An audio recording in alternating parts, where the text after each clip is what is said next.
운행이 대폭 줄어 이용객들이 불편을 겪고 있습니다. 주 52시간 여파인데 보조금을 받는 버스 회사들이 공적 역할을 외면한다는 비판이 나옵니다. 현대자동차 전주 공장의 지난해 생산량이 전년도보다 또 줄었습니다.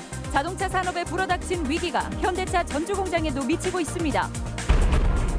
독립군 자군을 모아 보냈던 흥동장학단이 고창에 남아 있습니다. 임시정부 100년 흥동장학단에 새겨진 우리 지역 항일 정신을 되새겨봅니다. 안녕하십니까. 전주 MBC 뉴스데스크입니다. 최근 시외버스를 타보신 분들은 기다리는 시간이 좀 늘었다는 거 느끼셨는지 모르겠습니다. 버스 운행 횟수가 대폭 줄었기 때문인데요. 버스 회사들이 주 52시간 근무제 시행에 앞서 노선 운행을 줄인 겁니다. 버스 회사에 지원되는 보조금은 매년 느는데 운행은 이렇게 대폭 축소하는 게 맞는지 의문입니다. 허현우 기자입니다. 전주 시외버스 터미널입니다. 최근 노선에 따라 시외버스 운행 횟수가 눈에 띄게 줄었습니다. 생업을 이유로 버스를 자주 이용하는 도민들은 불편을 호소합니다. 매일같이 다녀요, 진안에서 여기 전주를. 근데 차가 많이 줄어서 좀 시간 맞춰서 그전에는 올 때는 좋았는데 지금은 좀 불편하죠.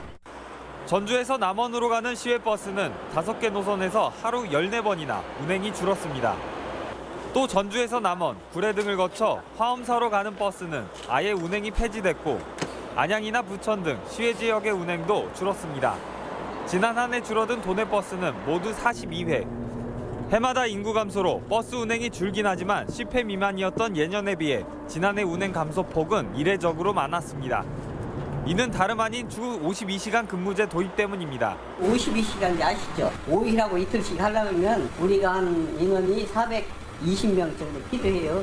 근데 현재 매달 모집을 해도 운전사가 없어요. 주 52시간 근무제 도입 취지대로라면 기사를 더 고용해야 하지만 뽑는 것조차 쉽지 않다는 겁니다. 없어요. 저 버스 운전을 안 하려고 그래. 월급 적지, 자유가 없지. 왜 자기가 예를 들어서 뭐 특별한 볼일 있으면 그 날짜 맞춰 쉬어야 되는데 그렇게 안 돼. 도내 시외버스 회사에 지원한 보조금은 지난해 110억 원에서 올해는 130억 원으로 20억 원이나 증액했습니다. 보조금은 늘고 있지만 버스 회사는 고용 확대 대신 노선을 줄이는 땜질식 처방에 그쳐 도민 불편만 가중되고 있습니다. MBC 뉴스 허영우입니다. 자동차 산업이 어렵다 하는 우려가 현실로 나타나고 있습니다. 현대자동차 전주 공장의 작년 생산량이 잘 팔릴 때와 비교해 30% 넘게 줄어든 것으로 확인됐습니다. 유룡 기자입니다. 도내 자동차 산업의 지주 역할을 해온 현대차 전주 공장의 지난해 생산량이 5만 대를 넘기지 못한 것으로 나타났습니다. 협력업체에 따르면 현대차 전주 공장의 지난해 최종 생산량은 4만 7,175대로 안 좋았다는 2017년보다 무려 1만 대가 더 줄었습니다. 18년도, 작년도 계획은 5만 1,000대, 실적은 4만 7,175대. 상당히 문제가 커요. 역대 최대인 2014년 6만 9천 대와 비교하면 무려 32%나 생산이 감소한 겁니다. GM 군산공장 폐쇄에 관련 업계가 큰 타격을 입은 터라 현대차의 선전을 기대하고 있지만 올해는 더 불안합니다. 올해 새해가 밝으면 올해 생산 계획이 나와야 하지만 현대차 측은 불안한 경제 여건 때문에 아직 목표를 세우지 못했다는 입장입니다. 내부적으로 협력업체와 공유된 생산 목표는 4만 6,300대로 작년 실적보다 1,000대 정도 더 줄어든 상황. 현대차마저 불안한 모습을 보이면서 도내 자동차 업계는 올해도 생존을 고민해야 하는 상황으로 빠져들고 있습니다. 목표를 몇 대로 잡고 계세요? 실질적으로는 한 4만 대 하겠냐. 4만 2천 대 생각으로 보수적으로 가고 있습니다. 연말 되면 심각해지지 않나. 현대차는 생산 라인 정비를 이유로 최근 일주일간이나 공장 가동을 멈춰 연초부터 생산량 조절에 들어간 것 아니냐는 우려가 커지고 있습니다. MBC 뉴스 유룡입니다. 2019년 자치 분권과 균형 발전이 지역의 최대 관심사로 주목받고 있습니다. 전북 발전과 지역 경제 위기의 해법도 결국 분권과 균형 발전에서 찾아야 한다는 분석이 나옵니다. 김환광 기자입니다. 지난해 한국 GM 군산공장 폐쇄로 전북의 지역 경제는 최대 위기를 맞았습니다. 제조업에 편중된 전북의 낡은 산업구조에 의사결정권도 없는 자치단체, 정부의 무책임이 사태를 키웠다는 분석입니다. 그래서 의사결정 권한이 전부 중앙에 있고 의사결정 권한이 전부 기업의 본사에 있는데 국가에서도 그 대책을 세워야 되고 지방자치단체에서 그 대책을 세워서 다른 형태의 어떤 산업구조 조정을 한다든가. 지역경제 회생 방안으로는 속도감 있는 새만금 개발 등에 관심을 갖지만 차별화한 신성장 동력 발굴이 과제입니다. 수소차 생산과 제3금융 중심지 지정 등은 전북의 산업구조 혁신의 기회일 수 있습니다. 지금은 오히려 정부보다는 더 민간이 더 훨씬 더 그 역량이 있는 그런 시대가 됐습니다. 그래서 탄소든 또 아까 그 여러 가지 자율주행차든 굉장히 중요한 산업이고. 인구가 줄어들면서 동시에 위축된 전북의 정치력 회복도 관건입니다. 전북 정치 복원이 선거제도 개혁과 정계 개편의 불확실성을 해소하면서 균형 발전을 이끌 핵심일 수도 있다는 겁니다. 분명히 전라북도가 희망을 갖는 시대가 올 수 있기 때문에 우리가 어떻게 대비하고 준비를 해나가느냐, 또 중앙정부에 집중해서 요구해서 관철을 시켜내느냐, 여기에 이제 관건이 달려있기 때문에 결국 지금의 중앙 집권식 정치와 행정, 경제 제도로는 해결책이 쉽지 않고 지속 가능한 균형 발전 방안을 찾는 지역의 역량 강화가 대안으로 제시됩니다. 전북 발전을 위해서 이런 권한이 필요하다라고 판단이 되시면 저희들이 그 맞춤식 우리 자치분권이라고 하는데 이게 좀 잘 맞아야 저는 지속 가능한 발전이 되지 않겠냐. 위기의 경제 상황이 아니더라도 자칫 지역이 사라질 수도 있다는 절박한 현실에서 2019년은 자치 분권과 지역 균형 발전이 최대 관심사가 될 수밖에 없는 여건입니다. MBC 뉴스 김한과입니다. 올해는 대한민국 임시정부가 수립된 지 100년이 되는 해입니다. 잘 알려져 있지 않지만 임시정부의 독립군 자금을 극비리에 대던 비밀 조직이 우리 지역 고창에 있었습니다. 일제강점기 장학단체인 흥동장학회를 박찬익 기자가 조명합니다. 너른 평야를 바라보고 언덕 위에 자리한 흥동장학당. 이곳은 일제강점기인 1931년 지어졌습니다. 지역 인사 96명이 설립한 것으로 알려진 흥동장학회의 본산입니다. 흥동장학회는 장학기금으로 지금의 초등학교인 성내보통학교를 세우기도 했습니다. 학교를 다녔던 설립 회원들의 후손들도 당시 장학회 활동을 어렴풋이 기억합니다. 장학단이라는 이름으로 더러 가끔 연필이랄지 공책이랄지 이런 걸 받은 기억이 나고. 사실 흥동장학회의 핵심 역할은 극비리의 독립자금을 대한민국 임시정부로 보내는 일이었습니다. 백관수, 이유열 등 장학회 핵심 인사들은 항일 독립운동을 하거나 임시정부의 비밀 조직에서 활동했던 인물들입니다. 발각이 되면 안 되니까 가죽을 사서 상해 임시정부로 물건으로 보내면 거기에서 그 물건을 받아서 팔아서 다시 현금으로 군자금 활용. 흥동장학회는 또 일제가 벌인 민족정신 말살을 위한 우민화 교육 정책에 맞서 사립학교를 세웠고 고창과 주변 지역의 독립만세 시위를 주도하기도 했습니다. 장학회 관련 자료는 안타깝게도 한국 전쟁 당시 대부분 소실돼 이들의 활약상은 후세에 자세히 전해지지 않고 있습니다. 하지만 100년 세월을 지켜온 흥동장학당만은 독립을 위해 희생했던 구국 선열들의 발자취를 고스란히 간직하고 있습니다. MBC 뉴스 박찬익입니다. 독감 치료제 타미플루의 부작용이 특히 여성과 청소년층에서 두드러지게 나타나 주의가 요구됩니다. 국회 김광수 의원이 식품의약품안전처 자료를 분석한 결과 지난 5년간 보고된 타미플루의 부작용만 1,020건으로 1년에 평균 200건이 넘었습니다.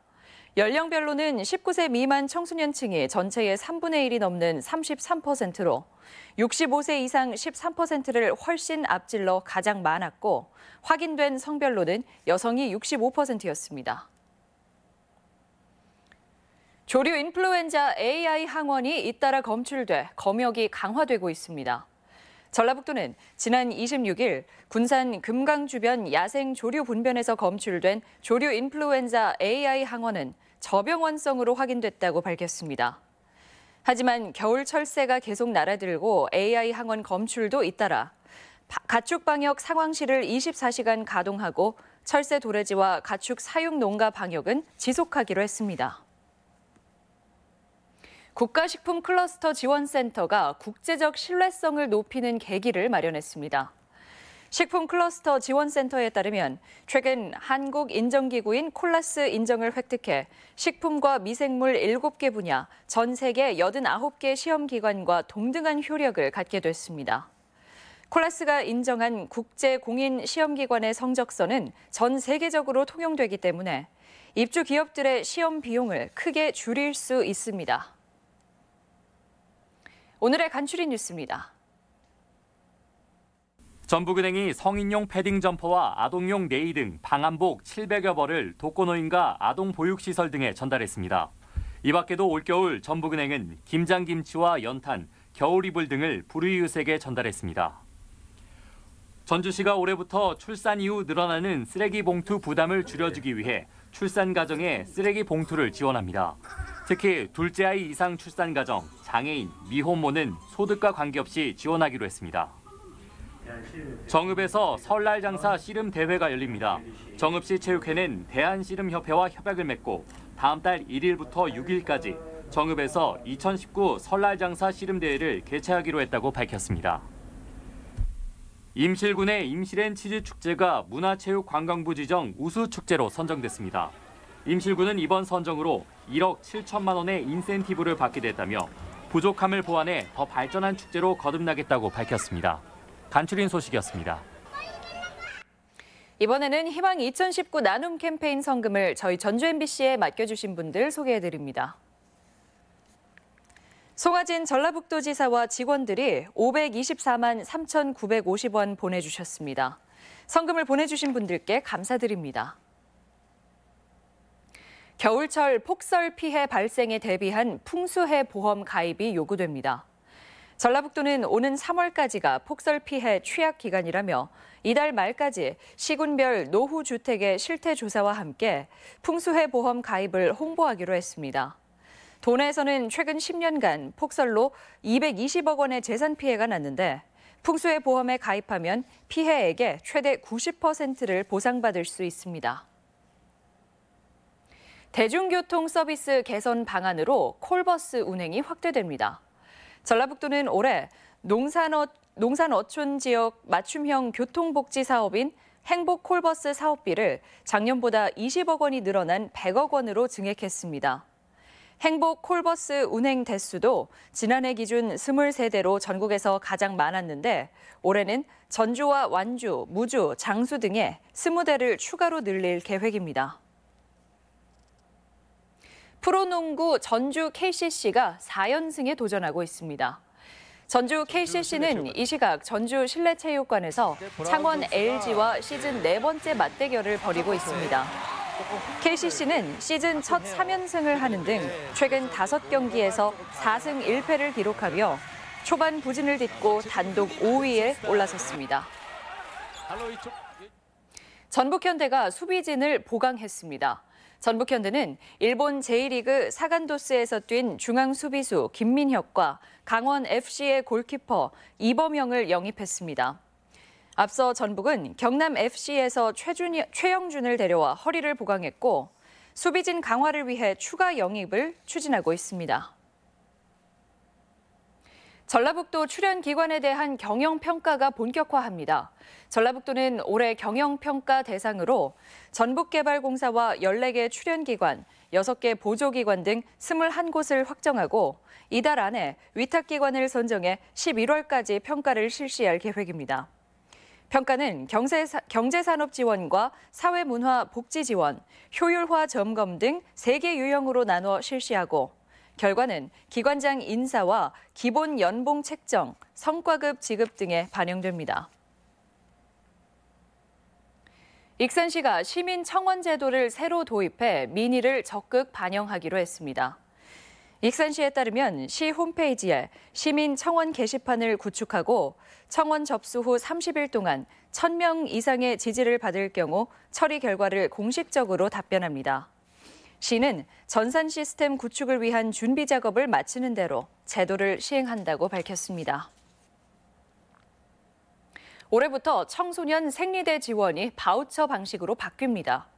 전주시는 그동안 생리대를 현물로 지원했지만 올해부터 국민 행복카드를 통해 청소년들이 스스로 원하는 제품을 구매할 수 있도록 할 계획입니다. 청소년 생리대 지원은 주민센터에서 신청할 수 있으며 월 1,500원이 지급됩니다. 병원 화장실에 몰래카메라를 설치한 10대가 경찰에 붙잡혔습니다. 정읍경찰서는 16살 A군을 성폭력 범죄 처벌 등에 관한 특례법 위반 혐의로 불구속 입건했습니다. A군은 어제 오전 정읍의 한 병원 남자 화장실 천장에 소형 카메라를 설치한 혐의를 받고 있습니다. 체험 중심형 외국어 교육 지원센터가 익산시에 설립됩니다. 전북교육청은 옛 1위 남중학교 건물에 영어와 중국어 등을 가르치는 외국어 교육지원센터를 오는 3월에 착공해 2020년에 개원할 예정이라고 밝혔습니다. 최대 인원은 100명으로 체험형 영어 교육을 비롯해 독일어, 베트남어 등을 가르칠 방침입니다. 전북권 뉴스였습니다.